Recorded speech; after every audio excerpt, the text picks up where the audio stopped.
Feats. Okay. This section offers a collection of character feats, which are special features not tied to a single character class. Woo! Yay. Parts of feats. Prerequisite, what you need before. I mean, sure. I mean, we already know this. The benefit of the feats is then detailed. If you have a feat, you gain its benefit, and if it's repeatable or not. And you can give bonus feats for every 30k experience above 355,000. We already know all this. Here are descriptions of some feats that are available to characters using this playtest article. Playtest characters can also select feats from previous installments. Sure. They're in alphabetical order. We've received requests for epic boons feats to be more epic. We agree that they could use more pizzazz. Yay, they fucking buffed their epic boons. I think I might have said that a couple of times. Like some of those are just I think Guiton said it at some point as well, where it was like, you know, this is fucking useless. Why would you pick this? It's like, yeah, some of these really are. Anyway, epic boon of dimensional travel. 20th level expert or mage. Increase your dex, intelligence, wisdom, or charisma. Blink steps. Immediately after you take an attack action, you can teleport. Okay. Sure.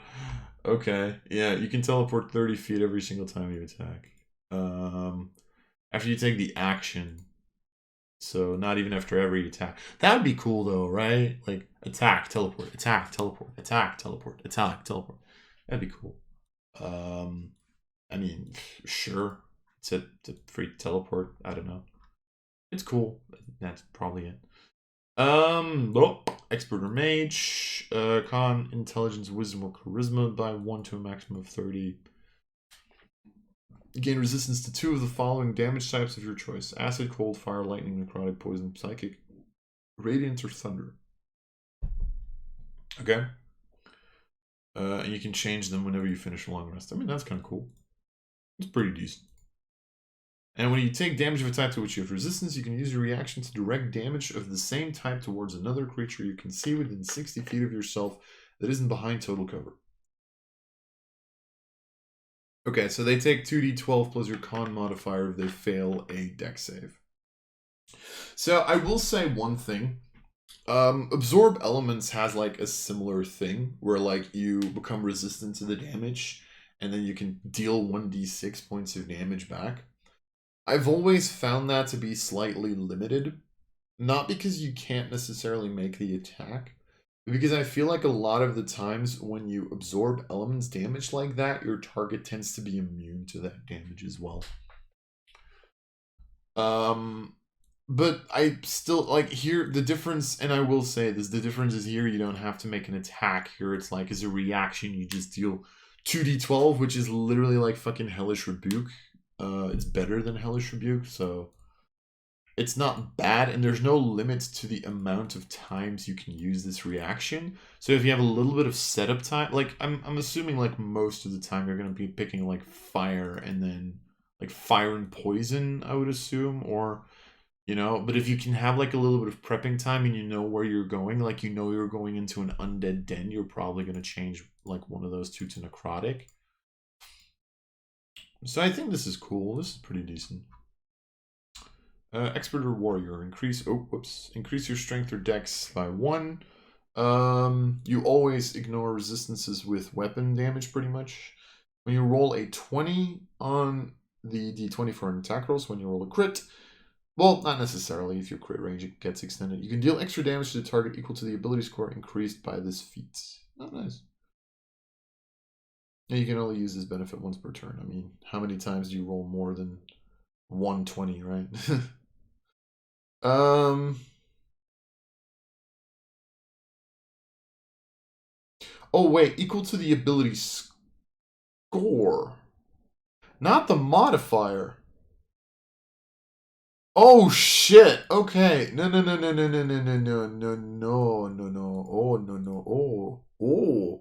Oh no. Oh, okay. That's better than I thought.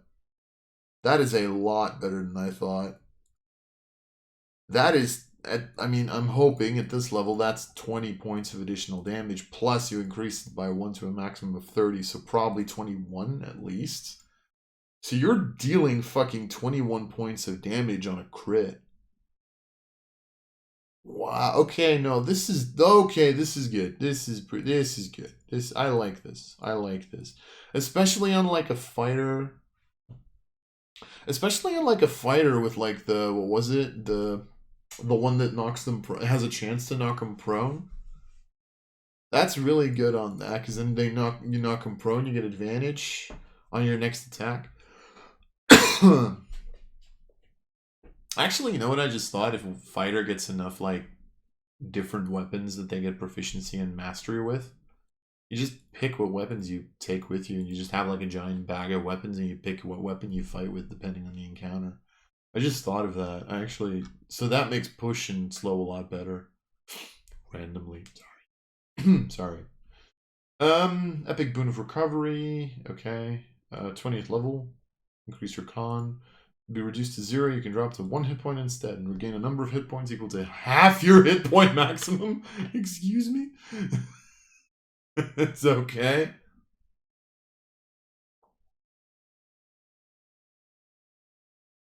Okay, and when you take damage when you have 0 hit points, you can make a death saving throw instead of suffering a death saving throw failure. So, like, what? You can't die? Is that what we're saying? So you're oh god, this is so shit on a fucking barbarian, though.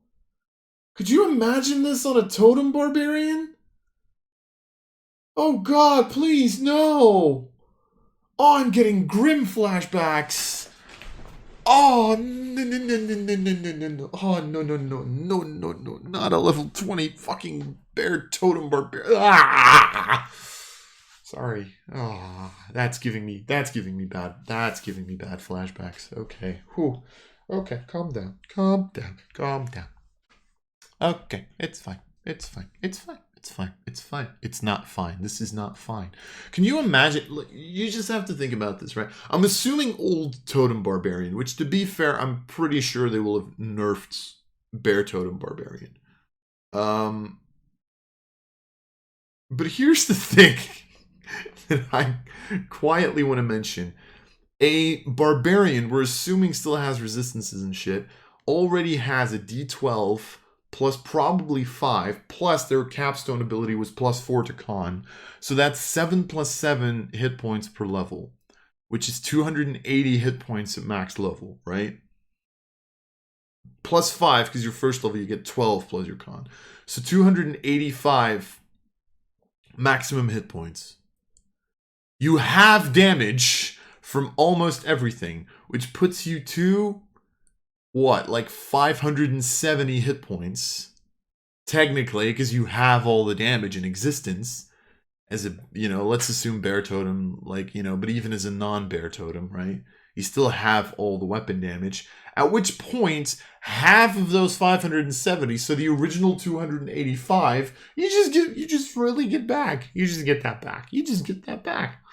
Fucking, and even then, even if you then drop to 0 hit points, you're still like, you know what?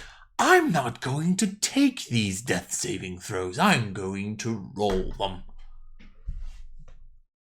Like, don't get me wrong, that's pretty good. You can do this like once per fucking long rests, which is slightly insane. Anyway. Did they rewrite death saving throw? Is that why it's underlined? Might be. I don't know. Anyway, Epic Boon of Speed. As a bonus action, you can take Disengage. Also ends the grappled and restrained, and your speed increases by 30. This is decent. It's kind of boring, if I'm being perfectly honest, but sure. I think this is... I mean, on a monk, this is really fun. On a Tabaxi monk, this is really fun. Because you just go like, oh... I already have like 60 feet. Let's make it 90 feet. Let's bonus action dash, 270. Let's also double our movement speed because we're at Tabaxi, so we have like 540 or 600 feet of movement speed. Fuck you. I'm just going to go over it. I'm just going to fucking run past. I'm going to be the Flash. Fastest man alive. Or cat alive, I guess. Epic boon of the Night Spirit. Increase your dexterity, intelligence, wisdom, or charisma scores by 1. While entirely within dim light or darkness, you can give yourself the invisible condition as a magic action. Condition ends on you immediately after you take an action, bonus action, or reaction. By the way, can we all appreciate the fact that it does not say that you can do that a limited amount of times? You can literally just keep doing that. You can just be invisible for all fucking eternity. That's kind of cool. That's kind of cool. And also, while entirely within dim light or darkness, you have resistance to all damage except for psychic and radiant.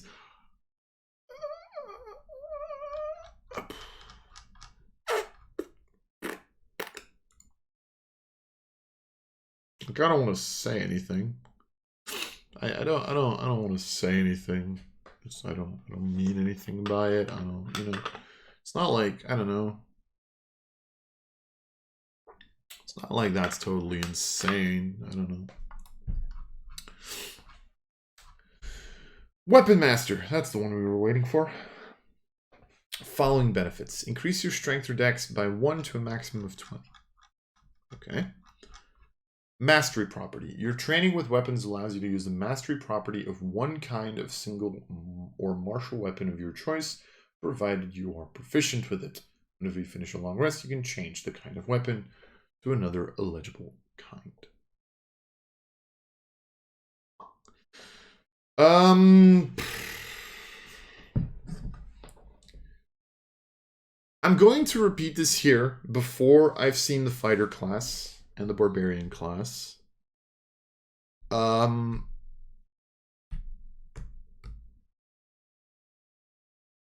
issue with some of the mastery weapons or mastery features is the fact that they are to an extent limited in use.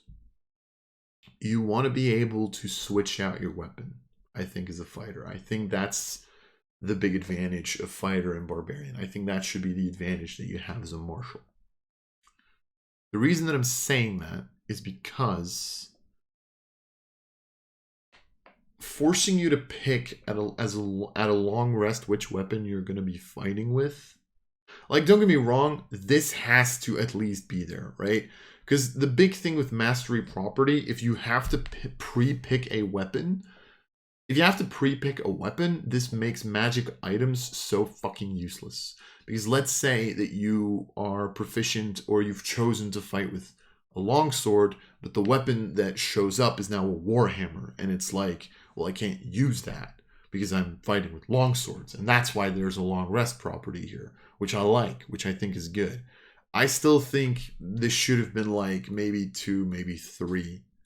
Just right off the bat, because I think the coolest thing about weapons in this edition is very likely going to be the mastery system. At least I hope.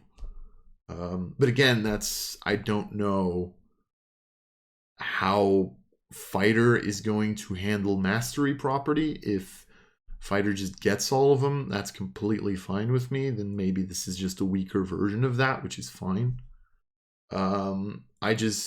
I think this is not a bad feat. Don't get me wrong. I think this is a decent feat. It's just, you're pretty much, you know that in this kind of a case, you're pretty much sticking to the best weapon you have, and that's it. So yeah. Anyway, like the mastery system in and of itself makes it so that you can kind of change your weapon and it feels different, right? That's the advantage of the mastery system if they make it good. That doesn't mean that you get like kind of the versatility that a fighter should have had from the beginning, right? Fighter, you want to be like a versatile fighter who's able to handle all weapons, who's able to switch their weapon based on the situation. Like maybe they want to fight a two-handed giant weapon because they want to keep creatures at range. Maybe they want to have like a sharp, sneaky style, stuff like that, which we never had. And this feat isn't going to force that. But anyway, that's just me rambling. Let's move on. What's next?